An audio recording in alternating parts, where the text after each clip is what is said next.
আসসালামু আলাইকুম, this is your brother Sajid Rahman.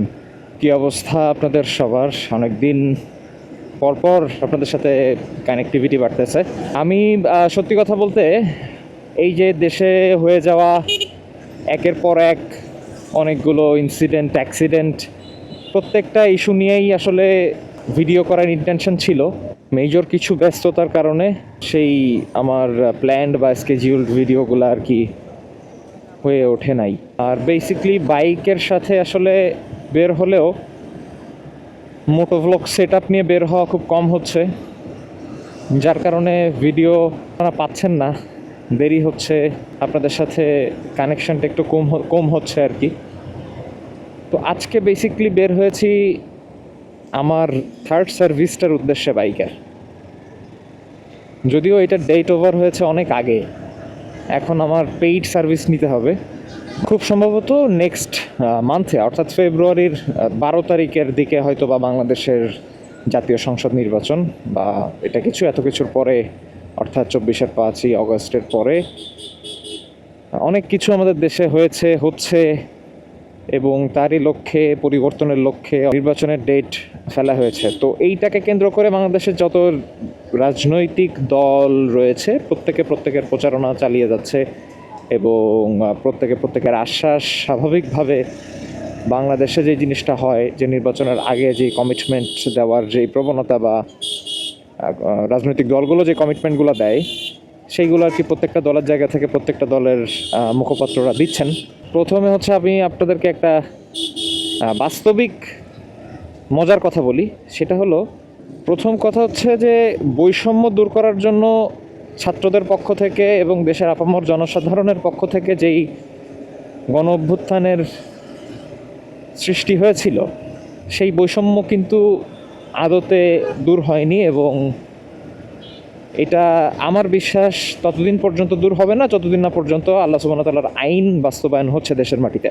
আপনারা নিশ্চয়ই দেখবেন যে অন্যান্য যেই দলগুলো আছে, অর্থাৎ এনসিপি বা জামাত বা আরও যত পার্টি আছে, প্রত্যেককে কিন্তু সাংবাদিক বা মিডিয়ার পক্ষ থেকে অনেক ধরনের জিজ্ঞাসাবাদ, অনেক ধরনের প্রশ্নের সম্মুখীন করা হচ্ছে। এই নির্বাচনী হলফনামা পেশ করার পর থেকে, নির্বাচনী ঘটনা থেকে এইটাকে সামনে রেখে অনেক ধরনের প্রশ্ন উত্তর, এবং সেটা দিয়ে মিডিয়া কাভারেজ কিন্তু হচ্ছে।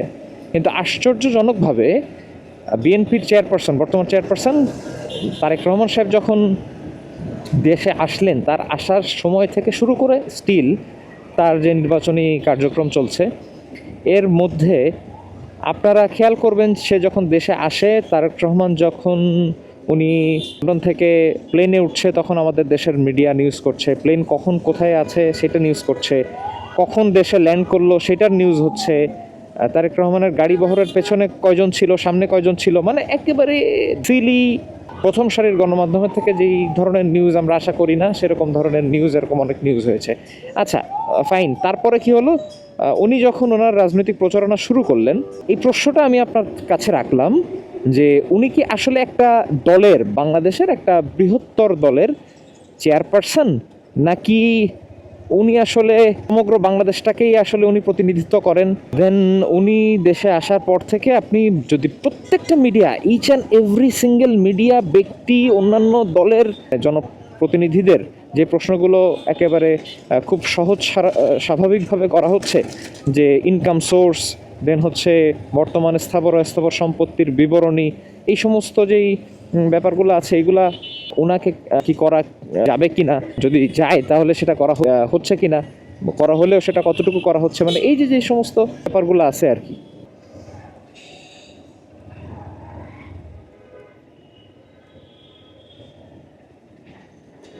তো যেমনটা বলছিলাম যে উনি আসলে এই সমস্ত প্রশ্নের ঊর্ধ্বে কিনা, এটা একটা ব্যাপার। আমার কাছে মনে হলো যে আমার ভিডিও যারা দেখেন, গুটি কয়েক মানুষজন, তাদের কাছে আমি হচ্ছে এটা শেয়ার করি যে আসলে আপনাদের কাছেও এটা কি মনে হয়।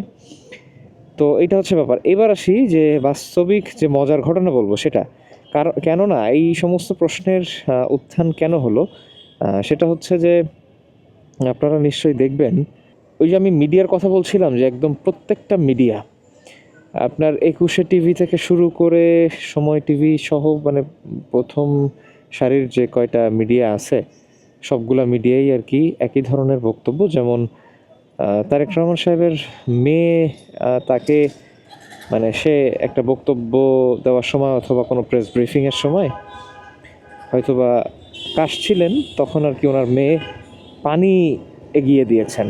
তো এইটা হচ্ছে একটা প্রথম সারির গণমাধ্যমগুলোর মধ্যে একটা নিউজ করেছে, পানি আগিয়ে দিলেন তারেক রহমানের মেয়ে অথবা এরকম কিছু। এরকম দেখলাম যে সবাই এটা নিয়ে নানান ধরনের মন্তব্য করছে, যে যার মতন করে বলছে। একজন একজন বলছে হচ্ছে যে আমরা তো নর্মালি বিষ আগাই দেই আমাদের বাবা কাশলে, তো উনি তো পানি আগাই দিলেন, আমাদের চোখ খুলে দিলেন। বাহ! তো এরকম এই ধরনের অনেক কথা, এরকম অনেক মিম ট্রোল আমরা হচ্ছে দেখতেছি। কিন্তু আসলে দেখেন একটা জায়গায় চিন্তা করেন যে আমাদের দেশে কি ঘটনার আসলে এতই অভাব? তারেক রহমানের মেয়ে তাকে পানির বোতলটা মানে এগিয়ে দিল, সেটা নিয়ে আর কি আমাদের নিউজ করতে হচ্ছে। এটাই আমাদের একটা নিউজের বিষয়বস্তু হয়ে দাঁড়িয়েছে আর কি। মানে আমরা আসলে কোন জায়গাটায় আছি বা কোন জায়গাটায় আমরা মানে এইটা আপনাদেরকে আসলে ভাবাই কিনা বা আপনারা এটা চিন্তা করেন কিনা যে এরকমটা কেন হচ্ছে? যে সমস্ত সিলি বিষয়গুলো আছে যেগুলো ইরিলেভেন্ট বা যেগুলো আসলে মানে নিউজ মিডিয়ায় কভারেজ হওয়ার কথা না, হ্যাঁ, তো সেগুলো কেন হচ্ছে এটা একটা ব্যাপার। এবং আপনি দেখবেন যে ম্যাক্সিমাম টিভি চ্যানেলগুলোতে তারেক রহমানের কোনো ভাষণ, বক্তব্য অথবা নির্বাচনী প্রচারণার মাঝখানে ধানের শীষের মার্কার যেই অ্যাড, যেই প্রচারণা, সেইটা করতেছে আর কি। মানে এখন আসলে নির্বাচনটা কি শুধুমাত্র ধানের শীষের হচ্ছে কি না, মানে বিষয়টা কেমন যেন ওপেন সিক্রেট আমার কাছে মনে হচ্ছে যে। এবং একটা শ্রেণীর পেশার মানুষ এটাকে ভেবেই নিয়েছেন যে আসলে একটা দলের নির্বাচন হচ্ছে অথবা এমন কিছু, যেভাবে আসলে তাদের প্রচারণা হচ্ছে বা তার সাপোর্টার্সরা মানে তাকে যেভাবে আসলে দেশের বিভিন্ন ডিসিশন মেকার পর্যায়ের মানুষজন তাকে এরকম নির্ভুল একটা জায়গায় কেমন যেন সে সমস্ত ভুল, প্রশ্ন, মিস্টেকের ঊর্ধ্বে মানে অবস্থান করতেছেন। যে এইরকম একটা জায়গায় আসলে তাকে চিন্তা কেন করা হচ্ছে, এটা আসলে আমারও প্রশ্ন আর কি। মানে এইটাই ছিল আমার মেইন বক্তব্য বা মেইন প্রশ্ন। কে কে কাকে ভোট দিবে, কে জিতবে, কে হারবে, মানে কাকে দেওয়া উচিত, কাকে অনুচিত, এটা আমার আসলে মানে এইখানে আমি যাচ্ছিই না। কিন্তু আমার কথাটা হলো যে নিঃসন্দেহে বাংলাদেশের মাটিতে বিএনপি একটা অনেক বড় রাজনৈতিক দল। দীর্ঘ যুগ যুগ ইতিহাস আছে আমাদের দেশে বিএনপির অবদান, ভালো মন্দ সমস্ত কিছুর মুদ্রার এপিঠ ওপিঠ। তো এই জন্যই আমার আসলে এই জিজ্ঞাসাটা অথবা এই কোয়েরিটা আমার মাথায় আসলো। আমি বেসিক্যালি এখন যাচ্ছি হচ্ছে খুলনার যে বাইক মার্কেট আছে সেখানে, কারণ আমার হর্নেটের একটা ব্রেক প্যাড কিনতে হবে। শোরুমে খোঁজ নিলাম, খুব সম্ভবত 950 টাকার মতন দাম। আর আমি যখন ঢাকায় ছিলাম তখন যখন খোঁজ নিয়েছি তখন শুনেছি যে 600 থেকে 650 টাকা দাম আর কি।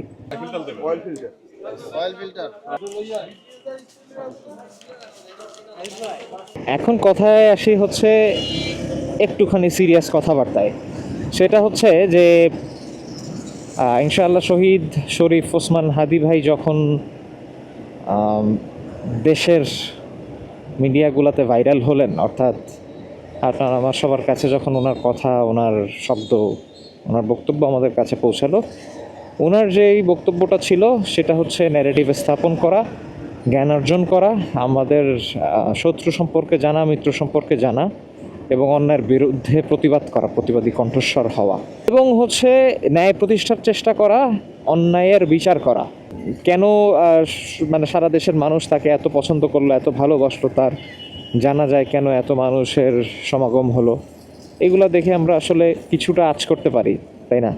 একদম আমাদের সাধারণ দৃষ্টিতে। তো আমরা এখনও ভাইয়ের সেই হত্যার বিচারটা নিশ্চিত করতে পারিনি।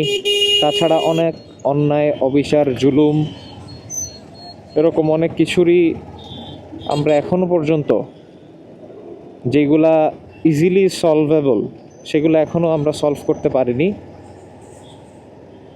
এইটা আমাদের গাফিলতি কি রাষ্ট্রের গাফিলতি, এটা আপনাদের কাছে প্রশ্ন রাখলাম।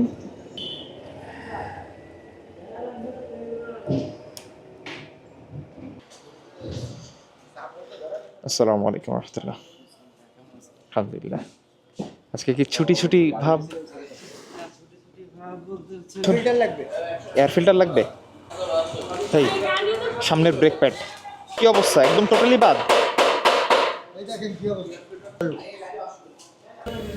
এই হচ্ছে প্লাগের অবস্থা। প্লাগের সাথে আরও একটা জিনিস আর কি এই অবস্থা হয়েছে, এটা যেহেতু আমি থার্ড সার্ভিস ফেল করছি, ফেল করার পর এটা হচ্ছে 4 নাম্বার সার্ভিস। আর এই হচ্ছে এয়ার ফিল্টারের অবস্থা। এখানে মানে কাদার মতো হয়ে ব্লক হয়েছিল, মানে যেই এতদিন ভাই বলতেছিল যে নিঃশ্বাস বন্ধ ছিল আর কি বাইকের। বলা যায় যে আমার এখন এটা হচ্ছে থার্ড সার্ভিস ফেল করে ফোর্থ সার্ভিস করাচ্ছি। তো এই দুইটা জিনিস চেঞ্জ করা লাগতেছে, আর বাদ বাকি এখনও কিছু বলেনি।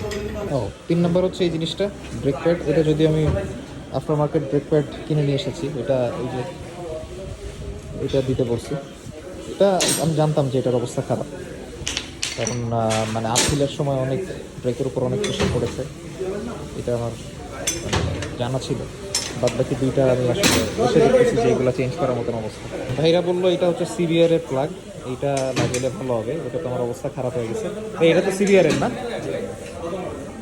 তো এটা দেখি, এটা ডেন্সও দেখতেছি। আর আমরা বাইরে আফটার মার্কেটে যেটা দেখি ওই যে ইরিডিয়াম প্লাগ, ওইটা বেশ ফেমাস। এখন এটা লাগাই দেখি। এটা হচ্ছে শোরুম প্রাইস হচ্ছে 380 টাকা, আর শোরুমের যেই এয়ার ফিল্টারটা এটা হচ্ছে 480 শোরুমে। বাইরে কত আমি জানি না, আপনাদের কারো জানা থাকলে আমাকে কাইন্ডলি জানাবেন। আমার বাইকের ফোর্থ সার্ভিস আলহামদুলিল্লাহ ডান। স্পার্ক প্লাগ সিবিআরটা ইনস্টল করলাম, এয়ার ফিল্টার অ্যান্ড হচ্ছে সামনের যে ব্রেক প্যাড, এই 3টা জিনিস আমার চেঞ্জ করতে হলো। আর হ্যাঁ ওই দিকেই ঢুকবো। তো বাইকটা সার্ভিস করানোর পরে আরও কিছু জিনিস করতে হবে, যেমন সেটিংসের আইকন উঠে আছে ওইটা চেঞ্জ করতে হবে। এবং আমি যখন নিয়ে বের হলাম তখন এরকম পুরো বাইকে এরকম এরকম এরকম কাঁপতেছে। এখন মেইন চেসির সাথে যেই নাটগুলো থাকে, মানে যেগুলোর উপরে বাইকটা দাঁড়ায় থাকে, ওইগুলা ঠিকঠাকভাবে সব অ্যালাইনমেন্টগুলো ঠিক আছে কিনা ওইটা আবার একটু দেখতে বলবো। আর মাত্র 7000 কিলোতে হর্নেট 2 এর এই খরচগুলো করলাম, এটা আমি জানি না যে কতটুকু যথাযথ হলো, বা এরকম 7000 কিলোমিটারের মধ্যে আর কার কার এরকম খরচ হয়েছে আমি জানি না। তবে আমার জানা মতো এই জিনিসগুলো হয়তো বা আরও একটু পরে ক্ষয় হয় অন্যান্য বাইকের তুলনায়। যেমন আমি যদি আমার এফজেডের কথা বলি, তাহলে কিন্তু আমার কিন্তু এফজেডে আসলে এরকম খরচ করা লাগেনি, মানে এত আর্লি, মাত্র 7600 কিলোমিটারে।